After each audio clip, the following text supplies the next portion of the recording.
मोदी जी भी बडगाम जैसे छोटे से शहर से उठ के वो दिल्ली कैसे पहुँचते हैं? बिल्कुल। तो किसी का भी स्थान परिवर्तन होता है तभी उसका भाग्योदय होता है, ये भी एक समझना है।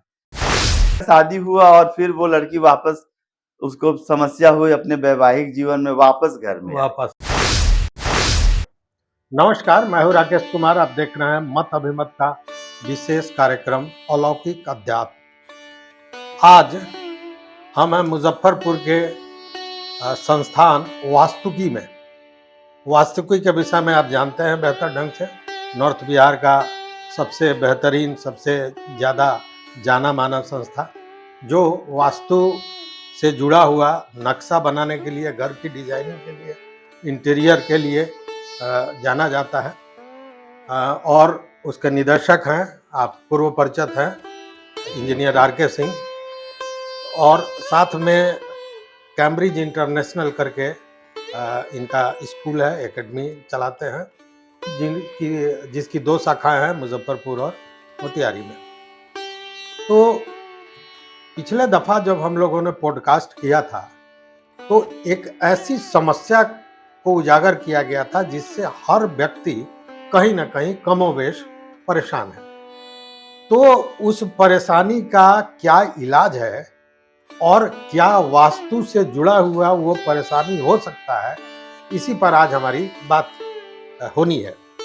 और आपके मन में जो सवाल है उन्हीं सवालों को मैं पूछने जा रहा हूँ, इसलिए बड़ी संजीदगी से इस पॉडकास्ट को देखने की जरूरत है। तो सर, सबसे पहले आपका स्वागत है मत अभिमत पर। पिछली दफा जो हम लोगों ने पॉडकास्ट किया था तो मैंने एक प्रश्न आपसे किया था, मतलब एक विषय दिया था, और विषय ये था कि आजकल बच्चों में एक तो आक्रोश का भावना, विरोध करने का भावना, ये सब बहुत तेजी में बढ़ रहा है। दूसरी बात कि बच्चे घर में रहना नहीं चाहते हैं। सारी व्यवस्था, सारी सुविधा हो जाती है, फिर भी चाहे वो आपकी इंजीनियरिंग के लिए मुफीद न भी हो तो कहेंगे कि हमको कोटा ही जाना है, उसके नीचे की बात नहीं करेंगे। अब गार्जियन परेशान, हैरान करे तो क्या करे, क्योंकि गार्जियन भी समझता है कि यह बच्चा किस काबिल है।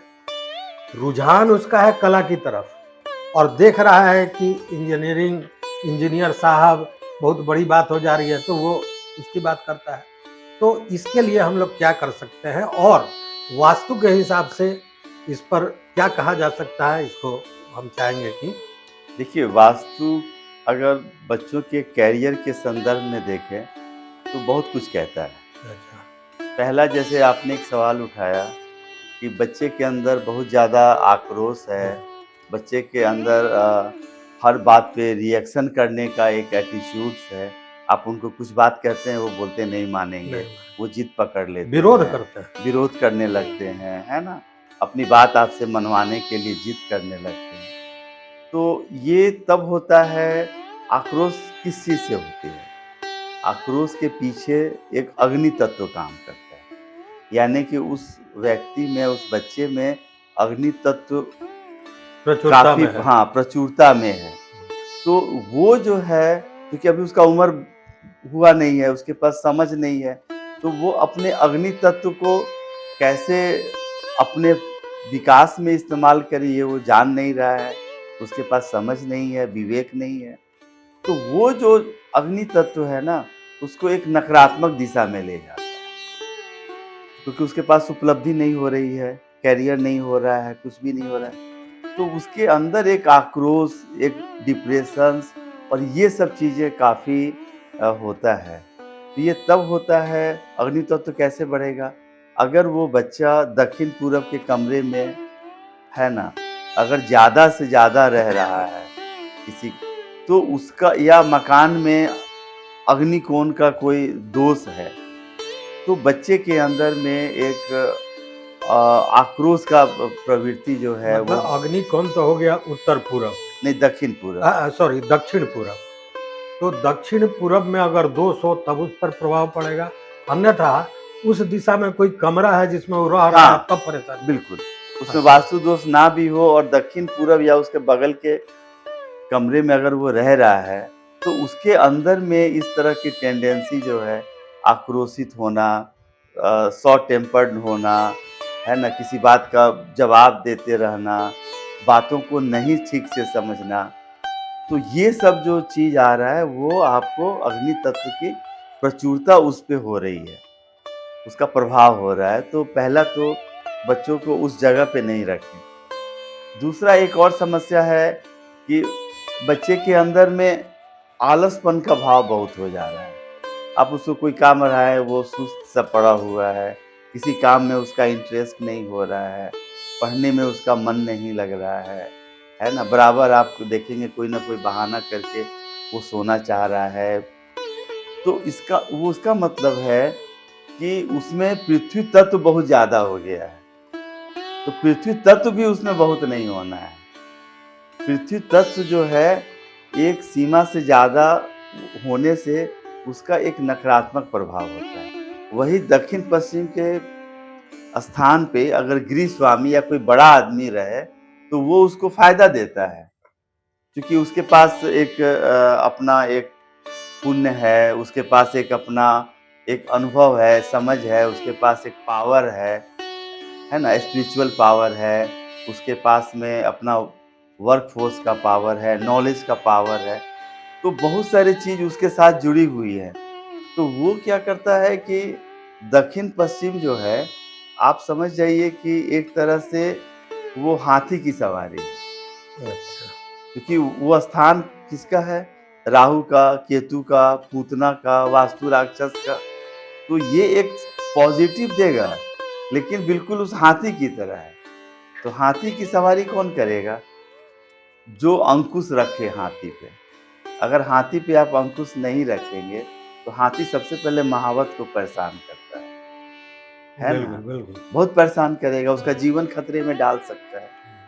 तो उसी तरह से दक्षिण-पश्चिम कोने पे इसीलिए कहा जाता है कि किसी बुजुर्ग आदमी को रहना चाहिए, घर के स्वामी को रहना चाहिए, क्योंकि उनके पास नैतिक बल, उनके पास आध्यात्मिक बल, धार्मिक बल, बहुत सारी चीज़ें हैं। स्वामी है तो स्वामी है, उसके पास एक सत्ता है। सत्ता है, धर्म की सत्ता है, नैतिकता की सत्ता है, बिल्कुल। शरीर का स्वास्थ्य है ना? बहुत सारी चीज़ें, बहुत सारे कर्म उसने किए हैं, उसके पास में एक अच्छा फल का संयोग है, तो उसके पास एक ताकत है, पावर है। तो वो दक्षिण-पश्चिम को वो झेल नहीं सकता, बल्कि वो उसको आगे बढ़ा देगा। लेकिन अगर एक बच्चा दक्षिण-पश्चिम में आ जाता है, वहाँ रहने लगता है, सोने लगता है, पढ़ने लगता है, तो अब उसका विकास माने बच्चों का जो गहना होता है चंचलता, हाँ, वही समाप्त हो जाएगा। वो समाप्त हो जाएगा। चंचलता यानी कि आपके अंदर एक क्रिएटिविटी है, क्रिएटिविटी। आप बहुत सारे चीज़ को सोच रहे हाँ। हैं, बच्चा देखते हैं अब बच्चा तुरंत देखा ये पापा क्या है, चाचा क्या है, हुआ, ये सारी चीजें समाप्त हो जाएगी। हाँ, वो एक नहीं तरह से और समझिए चंचलता कि बच्चों के अंदर इसलिए ज़रूरी है कि वो एकाएक स्पोर्ट्स खेलने गया, क्रिकेट खेला, बाहर फुटबॉल खेला, फिर आकर के यहाँ पढ़ाई भी किया, पढ़ाई घर किया। का भी कुछ काम किया। तो उसकी जो चंचलता अगर सकारात्मक दिशा में है, तो उसके लिए बहुत फ़ायदेमंद है। बेहतर। उसके पास बहुत सारी जिज्ञासा है, बहुत सारी क्यूरियोसिटी है, चीज़ों को जानने का, समझने का, एक नया करियर बनाने के बारे में, वो हमेशा आउट ऑफ वे जाके सोचता है। तो बच्चे के लिए सबसे अच्छा माना जाता है उत्तर-पश्चिम का कमरा, भंडार कोण, उत्तर और पश्चिम, वायव्य कोण, वायव्य कोण। क्योंकि उसके जो स्वामी है वो वायु है ना? और उत्तर-पश्चिम का ग्रह में देखेंगे तो उसके स्वामी चंद्रमा हैं। और चंद्रमा आपके पूरे भावनात्मक मस्तिष्क के लिए तो मस्तिष्क का एक तरह से, क्योंकि हमारे मस्तिष्क में 90% पानी है और मून का, चंद्रमा का प्रभाव पानी पे पड़ता है। समुद्र में देखें ज्वार-भाटा भी उसके कारण होता है इतना दूर। हमारे ब्रेन में 90% पानी है, शरीर में 70% पानी है।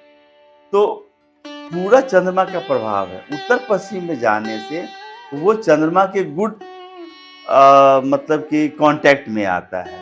तो यानी कि उसके अंदर एक बहुत ज़्यादा एक सकारात्मक ऊर्जा उसके अंदर सर में इसमें आती है। अभी हम अपने दर्शकों को बताना चाहेंगे कि केवल इसको अध्यात्म और तमाम चीजों से जोड़ कर ना देखिए। देखिए इसमें कितना बड़ा विज्ञान है। जैसा सर ने अभी कहा कि चंद्रमा पानी को प्रभावित करता है, और आप जानते हैं कि ज्वार भाटा, जब पूर्णिमा होगा तो सर समुद्र में बिल्कुल। ज्वार भाटा आता है, वो मून का ही असर होता है। तो मस्तिष्क में 90% पानी है, तो स्वाभाविक है। अच्छा, मतलब कहने का मतलब कि ये वैज्ञानिक तथ्य है, इसको बहुत लोग समझता है बहुत हल्के में, तो हल्की चीज नहीं है, हर और चीज प्रमाणित है। आपका मस्तिष्क में अगर सक्रियता है, तो आप अपने चीज़ों से संतुष्ट नहीं होंगे। बिल्कुल, आपने कुछ अगर पढ़ लिया, कुछ पा लिया, तो सोचेंगे इससे ज़्यादा ज्यादा हमको है। और पाएँ, कोई और नया चीज़ सीखें। तो उसके अंदर जो एक सीखने का जो एक लगन जगता है, वो उत्तर-पश्चिम के कमरे में रहने से उसका काफ़ी ज़्यादा प्रभाव होता है। हाँ, या तो हाँ। उसका वहाँ पे शयन कक्ष हो, बेडरूम हो, या उसका स्टडी रूम हो। ऐसे स्टडी रूम सबसे अच्छा उत्तर-पूरब या उत्तर के मध्य में मानते हैं। लेकिन अगर उत्तर-पश्चिम है तो वो भी बहुत अच्छा है, क्योंकि चंचलता है। चंचलता से आप ये ना देखें कि उसको पढ़ने में मन नहीं लगेगा। उसके अंदर एक ज़बरदस्त एक पॉज़िटिव एनर्जी है, जो उसको बहुत सारी चीज़ों में करने में उसको सहायक होती है और उसको अपने अचीवमेंट से संतुष्ट नहीं होने देती है। अगर कोई बच्चा किसी क्लास में फर्स्ट किया और संतुष्ट हो जाए, तो अगली बार वो फर्स्ट नहीं करेगा। उसके लिए तो उसको और तैयारी करनी पड़ेगी। अगर और उस जो सेकंड है उसमें ये भावना आनी चाहिए कि अगले बार हम फर्स्ट कर लें। अगली बार करें, तो उसके अंदर ये आना चाहिए। तो उसके लिए बहुत क्योंकि उसके स्वामी कौन होते हैं? एक तो बजरंगबली है, जो आपको सारे संकट से बचाते हैं। वहाँ रहने से बच्चों को उनका भी एक सानिध्य मिलता है, उनका भी एक आशीर्वाद मिलता है। और दूसरा एक ये फ़ायदा होता है, वो लक्ष्मी और गणेश जी का भी स्थान है, तो वहाँ रहने से भी बच्चे को काफ़ी एक पॉज़िटिविटी उसके अंदर में आती है ना? तो उनका भी सानिध्य मिलता माने है। लाभ और सुरक्षा, एक जगह हाँ, शुभ लाभ, शुभ गणेश लाभ भी है। लक्ष्मी नहीं, और गणेश जी और भाग्य के भी देवता हैं। भाग्य के भी देवता है तो और आपके कर्म को आपके भाग्य से भी जोड़ते हैं जोड़ते हैं। और दोनों मिल कर के आपके जीवन चक्र को आगे बढ़ाते हैं। हनुमान जी हैं तो आप सुरक्षित हैं। हनुमान जी हैं तो आपको संकट से बचा रहे बचा हैं। तो उत्तर-पश्चिम में आने से बहुत ज़्यादा है। एक और चीज़ है, आपका स्थान परिवर्तन भी खूब होता है अच्छा। उत्तर-पश्चिम में। हाँ। जैसे कि आपका जब तक अच्छा सर, हमको याद है एक दिन हम लोग बैठ के कुछ चर्चा कर रहे थे, तो आपने बताया था एक माने आप ही के मित्र हैं कि उनका बेटा बाहर जाना नहीं चाह रहा था। तो आपने कुछ बताया था कि ऐसे रूम बदल दीजिए और वो बात सही हुई थी। वो हाँ, क्या, उस कहानी को भी ज़रा बता दीजिए कि लोग उस बात को समझें। नहीं उसमें होता क्या है कि बहुत सारे बच्चे जो हैं, उनका स्थान परिवर्तन नहीं होता है। स्थान परिवर्तन को इस रूप में देखें हम लोग कि अगर बच्चा मुज़फ्फरपुर, पटना या किसी और शहर में है और हम लोग चाहते हैं कि वो बच्चा आईआईटीज़ में जाए, एम्स में जाए, तो वहाँ जाने के लिए तो उसका स्थान परिवर्तन होना है। होगा, अगर स्थान परिवर्तन का संजोग नहीं बन रहा है, तो कैसे जाएगा? बिल्कुल।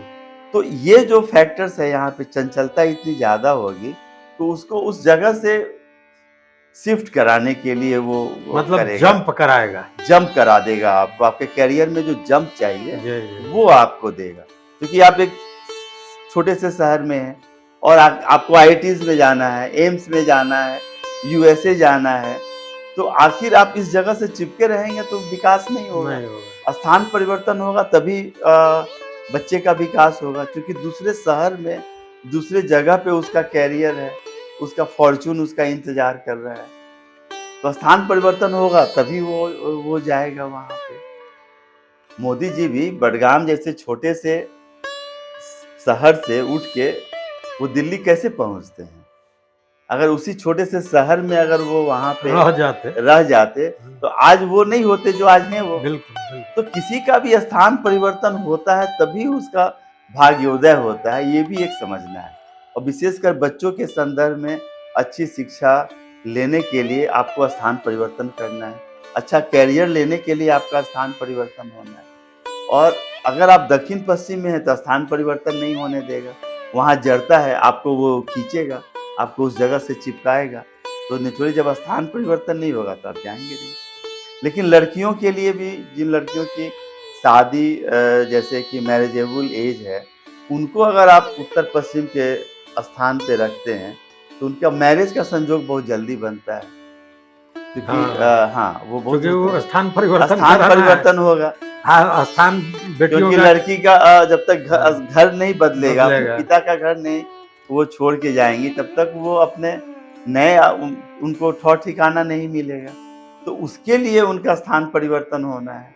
बहुत सारे लोग पूछते हैं कि भाई मेरी बेटी है मैरिजेबल एज में या सिस्टर है, हम क्या करें? हम कहते हैं पहले उनको आप उत्तर पश्चिम के कॉर्नर कहने का पे, मतलब कि वैसे जगह पे आपने रख दिया जहाँ पे पृथ्वी तत्व है और वो स्थिरता का द्योतक है, तो वो तो बेटी को स्थिर कर दिया वहीं पे। तो फिर स्थान परिवर्तन नहीं होगा, नहीं होगा अपने पिता का तो घर छोड़ेगी नहीं, वो शादी जल्दी होगी नहीं उसकी। नहीं होगी। हाँ तो और ये बहुत जरूरी है। बहुत बढ़िया। या बहुत बार देखिएगा शादी हुआ और फिर वो लड़की वापस, उसको समस्या हुई अपने वैवाहिक जीवन में, वापस घर में आई। वापस आ गए। इसका मतलब कि उसका कमरा कहीं ना कहीं दक्षिण पश्चिम या दक्षिण के मध्य में कहीं पड़ा हुआ है, जो उसको बार बार आकर्षित कर रहा है और उसको फिर उस जगह पे वो खींच के ले आ रहा है। खींच के ला रहा है। तो उसके लिए एक अनस्टेबिलिटी फैक्टर्स चाहिए, तो भंडार कोण पे बहुत अच्छा है। वाह। तो मित्रों हमको लगता है कि देखिए बच्चों का भविष्य हमारे लिए, आपके लिए, हम जो भी करते हैं वो उन्हीं लोगों के लिए करते हैं। तो उनसे जुड़ी हुई बात थी और बड़ी अहम बात थी। तो मुझे लगता है कि आप लोगों को बहुत पसंद आएगा आज का पॉडकास्ट, और इससे जुड़ी हुई और भी कोई बातें हो, जो चीज़ें आप पूछना चाहते हैं, क्योंकि हम चाहेंगे कि बच्चे जो जो कहते हैं ना कि दिल के टुकड़े हैं, तो उनके भविष्य के लिए, उनके सुख सुविधा के लिए तो निश्चित रूप से हमें थोड़ी और बात करनी चाहिए। तो इन सारे चीज़ों पर अगर कोई प्रश्न हो तो निश्चित रूप से आप कहेंगे, चूंकि इसके बाद जो पॉडकास्ट करेंगे वो केवल आपके प्रश्नों के आधार पर करेंगे। तो सर बड़ी अच्छी जानकारी दी, ठीक है। मुझे भी बहुत मजा आया। बहुत बहुत धन्यवाद।